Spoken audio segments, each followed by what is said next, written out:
Samantala, tunghayan naman natin ang isa na namang kapaki-pakinabang na kasong idinulog kay Attorney JJ Atienza sa bisig ng batas.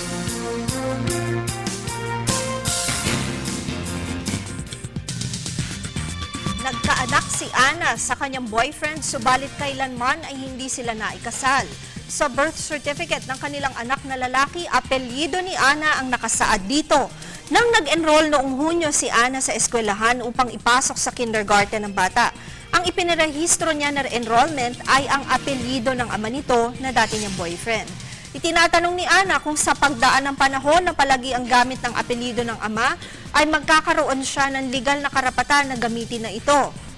Ana, gaano man katagal gamitin ng bata ang apelyido ng biological father nito, hindi pa rin ito magiging lehitimo. Ayon nga sa Article 170 Family Code, ang mga batang ipinanganak sa labas ng kasal ay illegitimate children, na ang gamit ay ang apelyido lamang ng kanilang ina. Maaari lamang gamitin ang apelyido ng kanilang ama kung i-recognize nila sa isang kasulatan o di naman kaya ay nakasaad na sila ang ama nito at may kaakibat na pirma sa birth certificate. Paalala lamang po na ang aming opinyon ay base sa mga detalyeng inyong ibinigay sa amin. Malaya po kayong makakakonsulta sa inyong abogado tungkol sa inyong mga legal concerns. Maraming salamat po sa pagtitiwala ninyo sa Telebisyon ng Bayan. Mag-email po kayo sa ptv4newscenter@gmail.com. Attorney JJ Jimeno Atienza po, ang inyong bisig ng batas.